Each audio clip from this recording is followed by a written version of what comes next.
Ele aloha no ke anu e lue, a he wehi ano kauka. He hoa ka ua no ala kai, hulu pei kana hele. E maliu mai,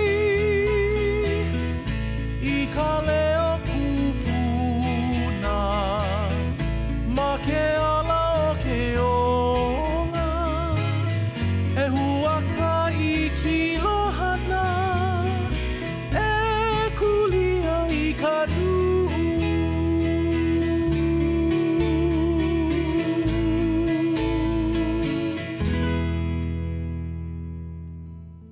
The Shangri-La Museum of Islamic Art, Culture, and Design is a place of storytelling and cultural exchange, where the spaces themselves invite reflection.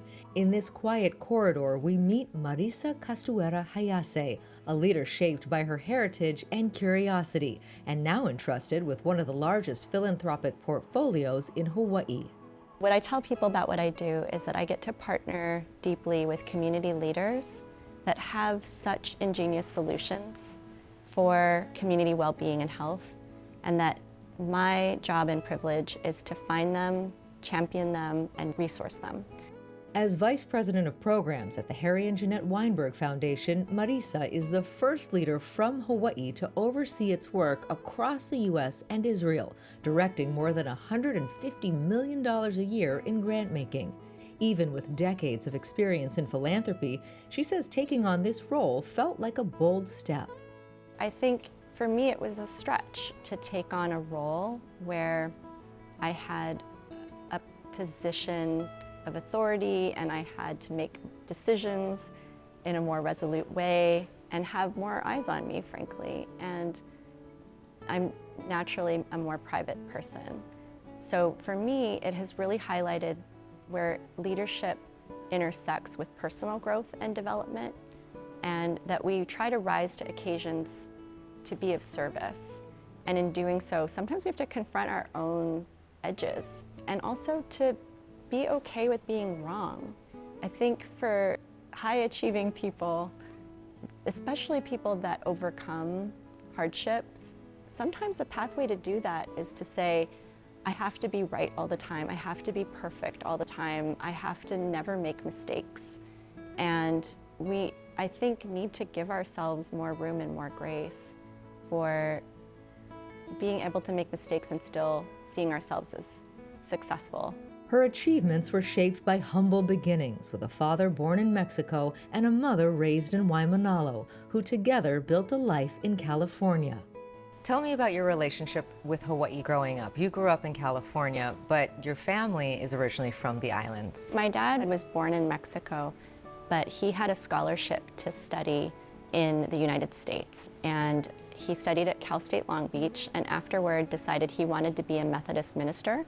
And the very first church they assigned him to was Waimanalo Methodist Church. And my mom's parents had started that church together. So my dad was the first pastor that they ever had, and that's how he met my mom. They got married, and my dad wanted to continue his education and go to the Claremont School of Theology, so I was raised there. I am half Mexican and half Okinawan. What do you draw from those cultures in your life now? I draw from that the ability to navigate between cultures and to value and respect the ability to transition between countries and languages and ideas and people. I think that my early interest in people's stories comes from having such a close relationship with all four of my grandparents. They couldn't talk to each other because my grandparents from Mexico only spoke Spanish, and my grandparents here in Hawaii, they only spoke English and Japanese. And so without someone to translate between them, all of the richness of their experiences and their stories and all of the things that they had in common, they couldn't really share directly with each other. And from a young age, I made that my job, to translate between them. When Marisa was 7, her parents divorced. Her grandparents left Hawaii to help raise her and her sister, while her mother worked her way through nursing school.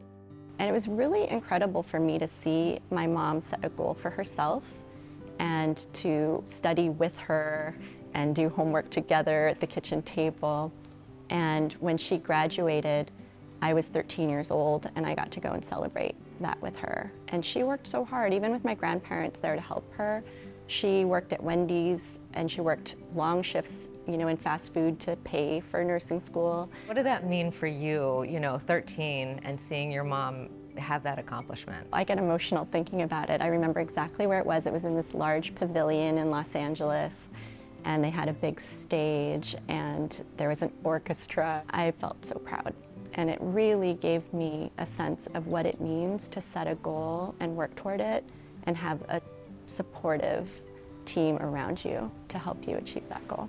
A few years later, it was Marisa's turn to take on new challenges, leaving California to attend Williams College in Massachusetts. It was a mixed blessing. It was hard, and it was my first time really navigating something on my own. And I think it made me a stronger person, but it definitely intensified a fear that I had of failure and of not doing the right thing. I was such an achiever all my life, and going to Williams, I was just amazed by the quality of the students and how great they were at everything, and I felt a little out of my depth. I also had come from a situation where I didn't have nearly as much of the resources and financial security. I had to work and have a school job as part of my financial aid package. So I think that was an era too when it felt important to hide the ways that we were different. And so I wasn't necessarily sharing with everyone, oh, my mom worked at Wendy's and we are using scholarships and loans for me to have this experience. And so I felt a lot of the time really uncomfortable and out of my element, and like I was concealing really important parts of my life as problematic instead of as part of the source of strength and the value that I have. After Williams came work in nonprofits and eventually a degree in public policy from Harvard.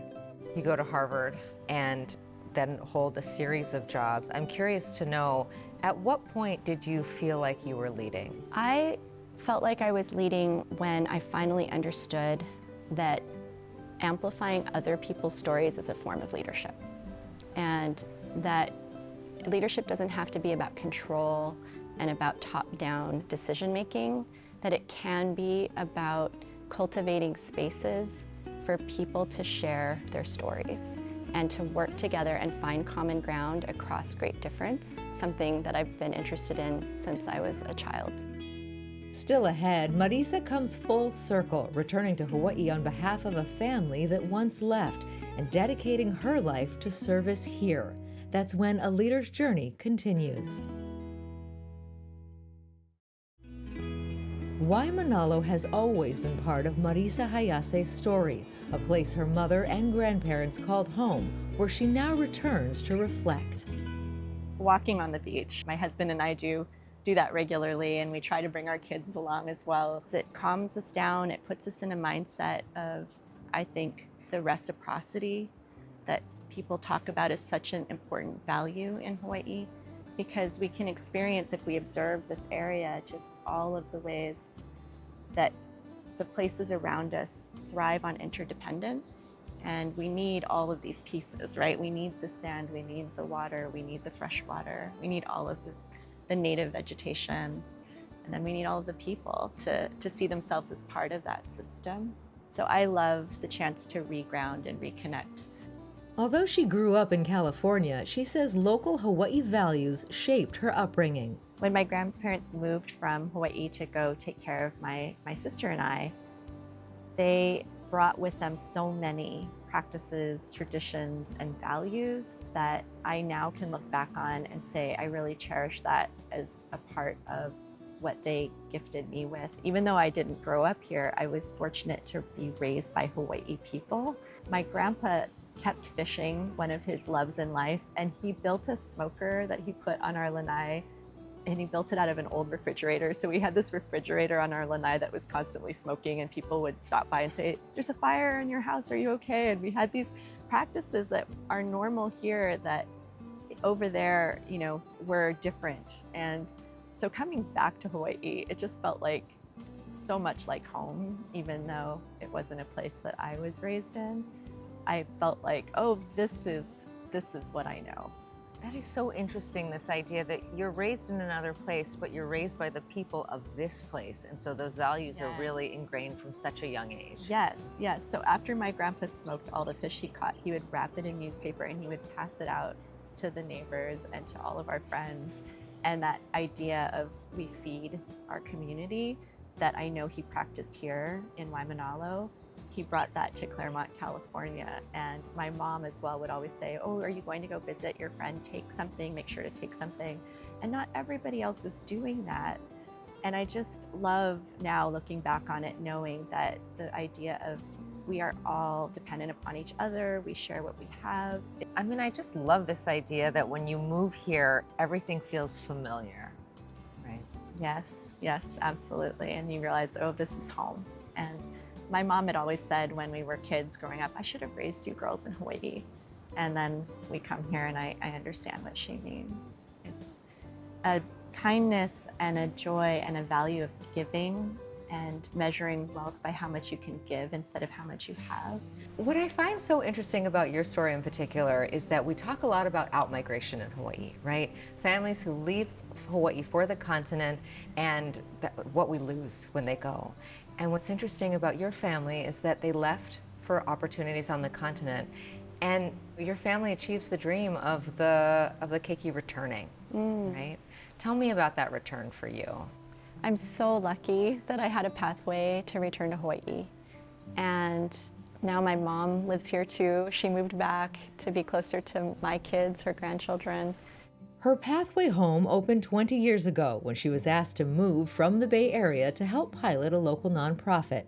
She met her husband here, started a family, and is still innovating philanthropy, guiding the Weinberg Foundation through its first land grant of 249 acres in Makaha.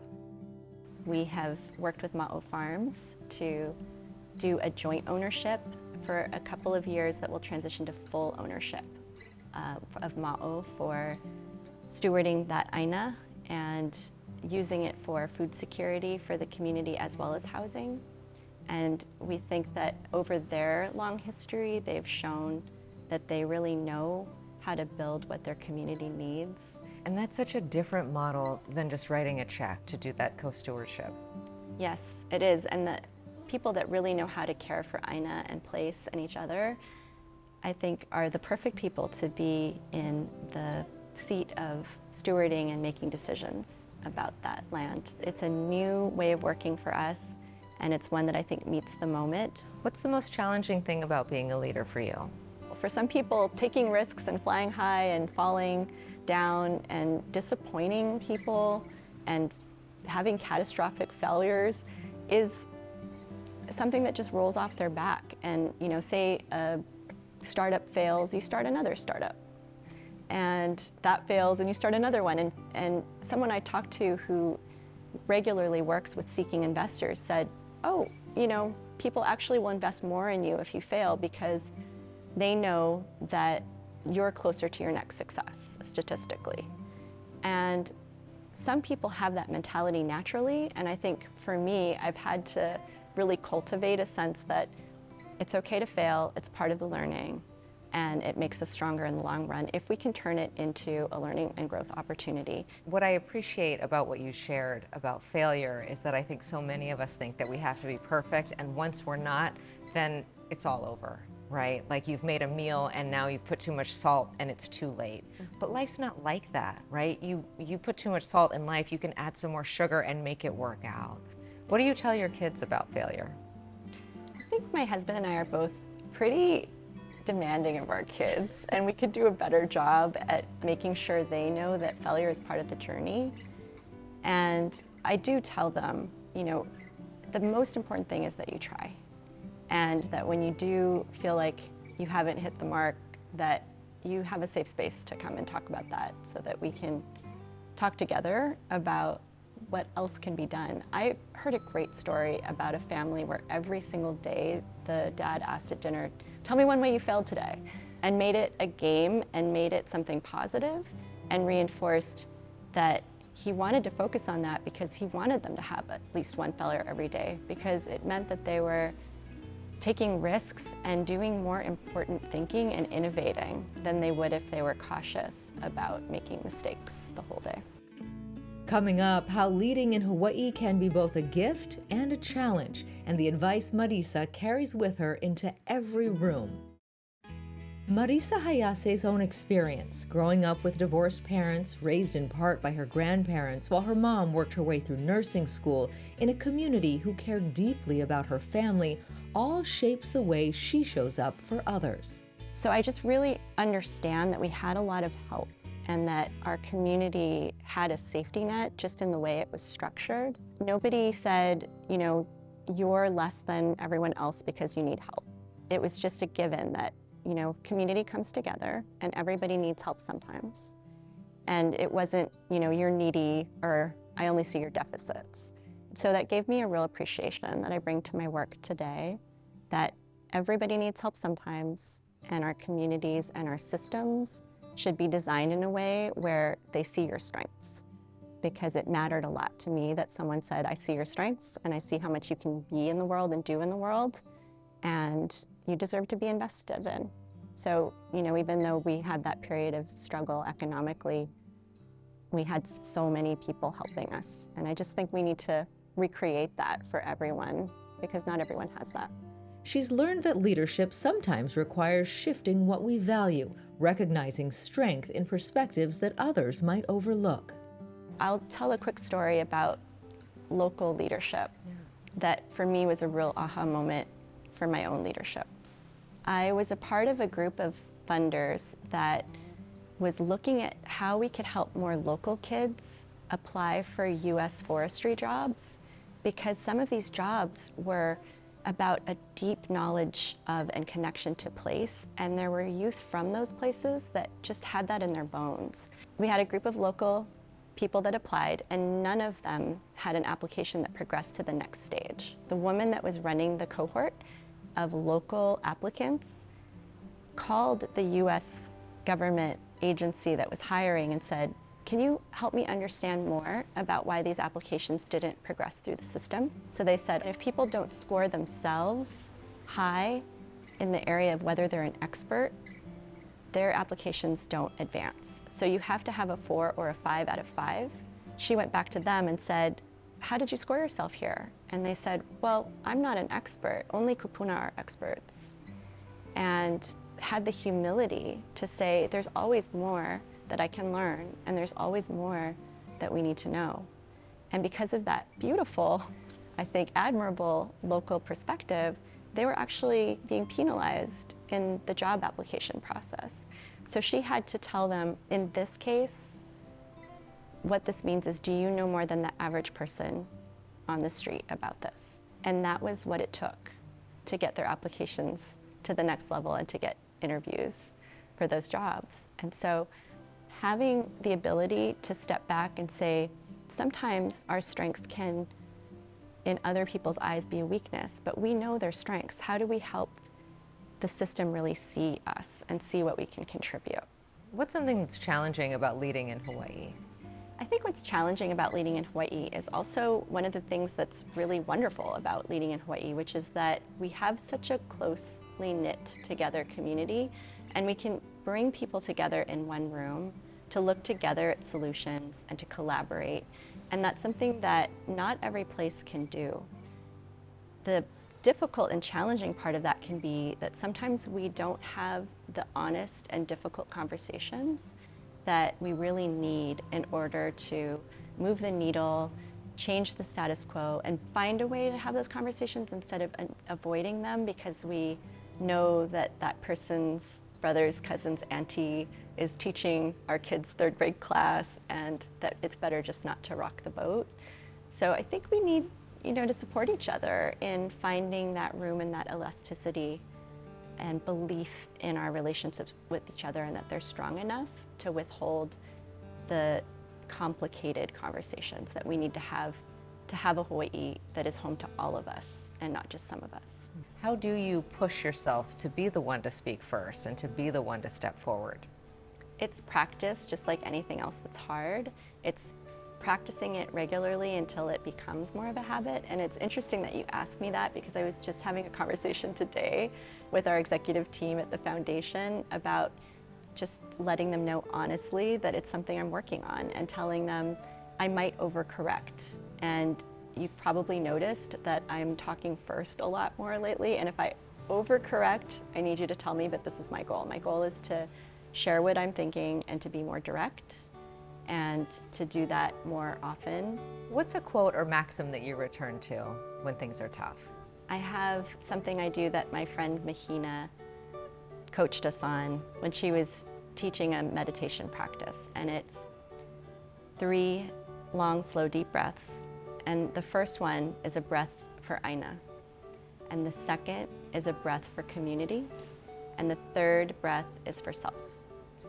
So it calms me down. I take the 3 breaths, and I feel grounded and rooted and ready for the next thing. How often do you do that practice? I do it every morning. Every morning? I do it every morning. And I find that if we can take 5 minutes out in the morning, it will make a world of difference for the rest of the minutes and hours of the day.